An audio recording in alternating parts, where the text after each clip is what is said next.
ആകാശത്തിൻ കീഴിൽ വേറൊരു നാമമില്ലല്ലോ, യേശുനാമമല്ലാതെ, യേശുനാമമല്ലാതെ. മാനവരക്ഷയ്ക്കുള്ളിൽ വേറൊരു നാമമില്ലല്ലോ, യേശുനാമമല്ലാതെ, യേശുനാമമല്ലാതെ. അനുഗ്രഹിക്കപ്പെട്ട നല്ല സമയത്തിനായി ദൈവത്തിന് നികരറ്റാം. തിരുവചനത്തിലേക്ക് നമ്മുടെ ശ്രദ്ധ കൊണ്ടുവരാം. ലോകത്തെ ഏറ്റവും കൂടുതൽ സ്നേഹിച്ച വലിയവനായിരിക്കുന്ന പിതാവാം ദൈവം ഈ ലോകത്തുള്ള സകല മനുഷ്യർക്കും ദാനമായി അവൻ കൊടുത്തതാണ് തൻ്റെ പുത്രൻ. തൻ്റെ പുത്രനിലൂടെയാണ് ഈ ലോകത്തെ വീണ്ടെടുക്കുവാൻ ദൈവം ആഗ്രഹിച്ചത്. എന്നാൽ തിരുവചനത്തിൽ നമുക്ക് വ്യക്തമായി കാണുവാൻ കഴിയുന്നു. അത് യോഹനന്റെ എഴുതിയ സുവിശേഷം 3-ാമത്തെ അധ്യായം 16-ാം വാക്യത്തിൽ വ്യക്തമായത് കൊടുത്തിട്ടുണ്ട്. തൻ്റെ ഏകജാതനായ പുത്രനിൽ വിശ്വസിക്കുന്ന ഏവനും നശിച്ചു പോകാതെ നിത്യജീവൻ പ്രാപിക്കേണ്ടതിന് ദൈവം അവനെ നൽകുവാൻ തക്കവണ്ണം ലോകത്തെ സ്നേഹിച്ചു. ഇത് ലോകക്കാർക്ക് ലഭിക്കാവുന്ന ഏറ്റവും ദൈവിക സ്നേഹമാണ് ക്രിസ്തുവിനെ ഈ ലോകത്തിന് ദാനമായി ലഭിക്കാനിടയായത്.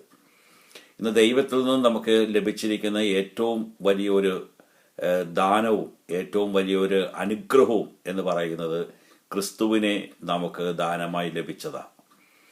ഇത് ഏറ്റവും നമുക്ക് ഈ ലോകത്ത് ദൈവവുമായിട്ടുള്ള വിശ്വാസത്തിൽ ഏറ്റവും വലിയ വിശ്വാസം എന്ന് പറയുന്നത് അതാണ് ഇവിടെ രേഖപ്പെടുത്തിയിരിക്കുന്നത്. തൻ്റെ ഏകജാതനായ പുത്രനിൽ വിശ്വസിക്കുന്ന ആ പുത്രനിലുള്ള ഒരു വിശ്വാസമാണ് ദൈവം ഏറ്റവും പ്രാധാന്യമായിട്ട് കാണുന്നത്.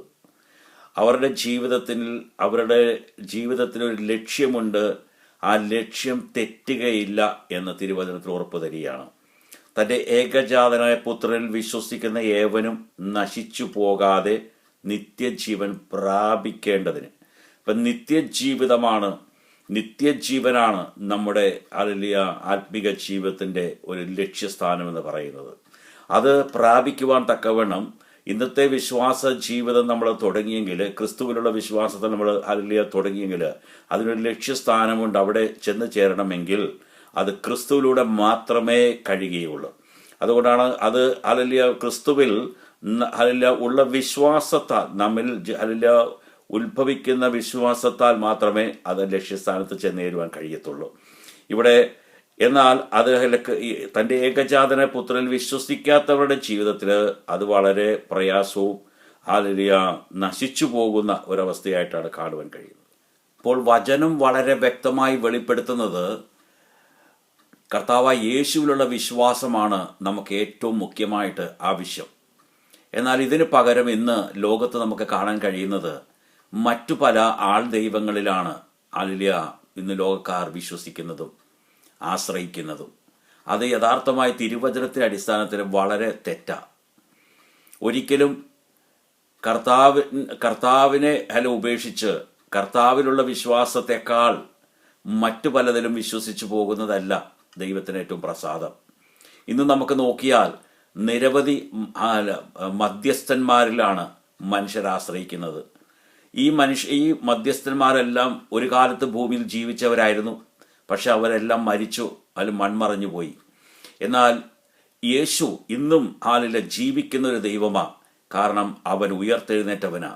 ക്രിസ്തു മരിച്ചു ഉയർത്തെഴുന്നേറ്റെങ്കിൽ അവനിലുള്ള വിശ്വാസമാണ് നാം അവനിലാണ് ആശ്രയിച്ച് നമ്മുടെ ക്രിസ്തീയ ജീവിതം മുന്നോട്ട് കൊണ്ടുപോകേണ്ടത്.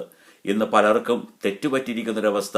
ഇതിനു പകരം ദൈവം നൽകിയിരിക്കുന്ന ഈ ദാനത്തെ, മഹാദാനത്തെ, ക്രിസ്തു എന്ന ദാനത്തെ മാറ്റി നിർത്തിക്കൊണ്ട് മറ്റു പല ആശ്രയങ്ങളും ആൾ ദൈവങ്ങളും മറ്റു പല ജന്തുക്കളിലും വൃക്ഷങ്ങളിലും പ്രകൃതിയിലും ഒക്കെ ദൈവങ്ങളായി കണ്ട് ഇന്ന് നമുക്ക് കാണാൻ കഴിയുന്നത് യഥാർത്ഥമായ യേശുവിനെ അവരുടെ ജീവിതത്തിൽ വിശ്വസിക്കാൻ കഴിയാതെ വലിയ ദൈവിക ന്യായവിധിക്ക് അവർ പാത്രരായി മാറുന്നതായിട്ട് കാണുവാൻ കഴിയുന്നു.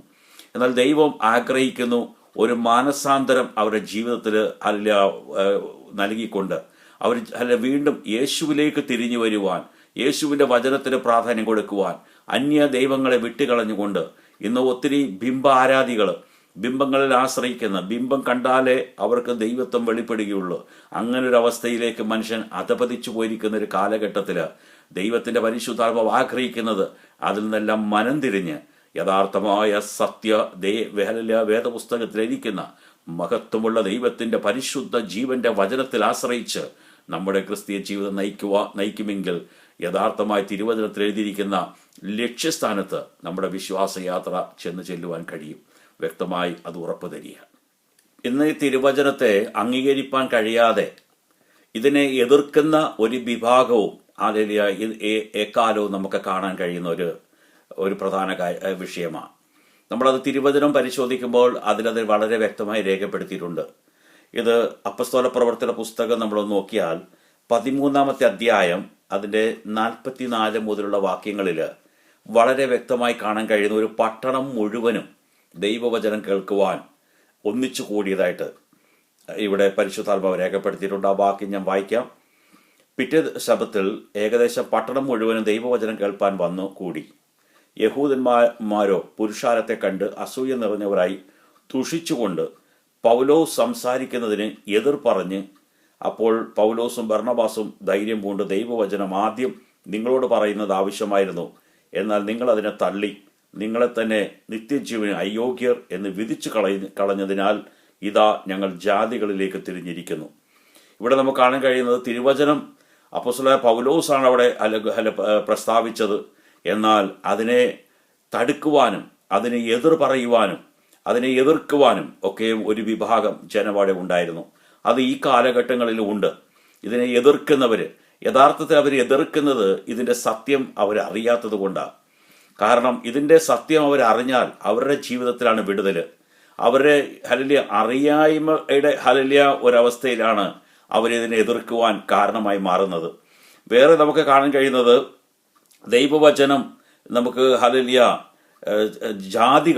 ജാതികളോട് ദൈവവചനമോടെ ഘോഷിച്ചപ്പോൾ അതിൻ്റെ 48-ാമത്തെ വാക്യത്തിൽ ഇങ്ങനെ എഴുതിയിട്ടുണ്ട്, ജാതികൾ ഇത് കേട്ട് സന്തോഷിച്ചു, ദൈവവചനത്തെ മഹത്വപ്പെടുത്തി. ഓക്കെ, അപ്പോൾ ജാതികളായിരിക്കുന്ന മനുഷ്യര് ദൈവവചനം കേട്ടപ്പോൾ അവർക്ക് വളരെ ഒരു സന്തോഷം തോന്നി, അവർക്ക് വളരെ ഒരു ആനന്ദം അവരുടെ ജീവിതത്തിൽ ഉണ്ടായി. അവര് ദൈവവചനത്തെ അവർ മഹത്വപ്പെടുത്തി. പക്ഷേ ഇതുകൊണ്ടൊന്നും കാര്യമായില്ല. അവർ പ്രധാനപ്പെട്ട കാര്യം അവർ ചെയ്തില്ല. മറ്റൊന്നുമല്ല, ആ വചനത്തെ അവർ വിശ്വസിച്ചില്ല, അവരെ അംഗീകരിച്ചില്ല. അതിനു പകരം അവർ ദൈവവചനത്തെ അവർ പുകഴ്ത്തി, ഇത് നല്ല വചനമാണ് എന്നൊക്കെ പറഞ്ഞ് ഇന്ന് പലരും ഇതുപോലെ പുകഴ്ത്തുന്നവരുണ്ട്. പക്ഷേ അതുകൊണ്ടല്ല ഏറ്റവും പ്രധാനമായ കാര്യം.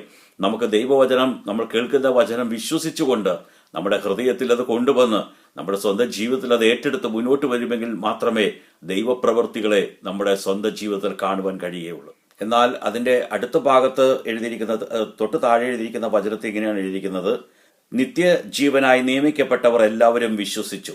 നോക്കിയേ, അപ്പോൾ ഒരു വിഭാഗം ജനങ്ങൾ അത് ഏറ്റെടുത്ത് വിശ്വസിച്ച് അവരുടെ ജീവിതത്തിലേക്ക് കൊണ്ടുവന്നായിട്ട് കാണാൻ കഴിയുന്നു. അവരെക്കുറിച്ച് തിരുവചനം പറയുന്നത് അവർ നിത്യജീവനായി നിയമിക്കപ്പെട്ടവർ. അപ്പോൾ നിത്യജീവൻ എന്താണെന്ന് അവർ മനസ്സിലാക്കി, ഇതിന്റെ പ്രാധാന്യം അവർ മനസ്സിലാക്കിയപ്പോൾ അവരതിൽ വിശ്വസിപ്പാനും കർത്താവിൽ ആശ്രയിക്കാനും തുടങ്ങി. ആ ജനത്തിന് അത് വലിയ അനുഗ്രഹമായി, നിശ്ചയമായും ദൈവത്തിന്റെ അത്ഭുതകരമായ പ്രവൃത്തി അവരിൽ വെളിപ്പെട്ടതായിട്ടാണ് തിരുവചനം വളരെ വ്യക്തമായി കാണുവാൻ കഴിയുന്നത്. ഇന്ന് നമുക്ക് ഇതേ ആ പ്രവൃത്തികൾ 3 തരങ്ങളിൽ മനുഷ്യരിൽ കാണാൻ കഴിയുന്നു. ഇതിനെ തിരുവചനത്തെ, ഈ സത്യ വേദപുസ്തകത്തിൽ എഴുതിയിരിക്കുന്ന പരിശുദ്ധാത്മാവിനാൽ രേഖപ്പെടുത്തിയിരിക്കുന്ന തിരുവചനത്തെ എതിർക്കുന്ന ഒരു വിഭാഗം ഇന്നുണ്ട്. അംഗീകരിക്കുകയോ ഇതിനെ വിശ്വസിക്കാൻ കഴിയാതെയോ ഇതിന് പ്രാധാന്യം കൊടുക്കാതെ അവരിതിനെ എതിർത്തുകൊണ്ട് ജീവിക്കുന്ന ഒരു മനുഷ്യർ അല്ലെങ്കിൽ ഒരു കൂട്ടമുണ്ട്. എന്നാൽ ഇതിനെ പുകഴ്ത്തുന്ന വേറൊരു കൂട്ടവും നമുക്ക് കാണാൻ കഴിയുന്നു. പക്ഷെ ഇത് രണ്ടുകൊണ്ടും പ്രയോജനമില്ല. അവരുടെ ജീവിതത്തിൽ അത് ഏറ്റവും നാശത്തിന് കാരണമാണ്. എന്നാൽ മൂന്നാമത് നമുക്ക് കാണാൻ കഴിയുന്നത് നിത്യജീവനായി നിയമിക്കപ്പെട്ടവർ. അവർ അത് വിശ്വസിച്ചു, അവരത് ഏറ്റെടുത്തു. കർത്താവ് നമ്മൾ ആഗ്രഹിക്കുന്നത് കേൾക്കുന്ന ദൈവവചനം വിശ്വാസത്താൽ അത് ഏറ്റെടുത്ത് നാം ഹൃദയത്തിൽ കൊണ്ടുവന്ന് നമ്മുടെ ജീവിതത്തിലേക്ക് അത് വർഷിപ്പിക്കുമെങ്കിൽ ഞാൻ വ്യക്തമായി ഉറപ്പിച്ചു പറയുകയാണ്, നിങ്ങളുടെ ജീവിതം കർത്താവിനാൽ അനുഗ്രഹിക്കപ്പെടുവാനിടയാവും. നിങ്ങളുടെ ജീവിതം പഴയ പോലെ ഒരു ജീവിതമായിരിക്കില്ല.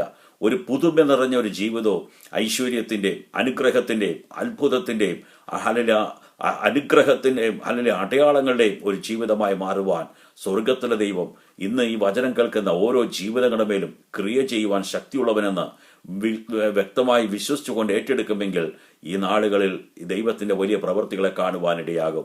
നമുക്ക് വേണ്ടി ഭൂമിയിൽ ജനിച്ച്, നമുക്ക് വേണ്ടി ജീവിച്ച്, നമുക്ക് വേണ്ടി മരിച്ച്, ലോകത്തിലെ സകല മനുഷ്യരുടെ പാപപരിഹാരത്തിനായി ക്രൂശിലേറി മരണം വരിച്ച യേശു മരിക്കുക മാത്രമല്ല, അവൻ 3-ാം നാൾ ഉയർത്തെഴുന്നേറ്റ് സ്വർഗാരോഹണം ചെയ്ത് പിതാവിന്റെ വലത്തുഭാഗത്തിരുന്നു കൊണ്ട് ഇന്നും സദാ പക്ഷപാതം പറുദീസായിൽ ദൈവം തന്നൊരു രക്ഷാവാഗ്ദാനം യേശുനാഥനല്ലയോ. പ്രവാചകന്മാർ മുന്നേ ചൊന്നൊരു രക്ഷാസന്ദേശം യേശുനാഥൻ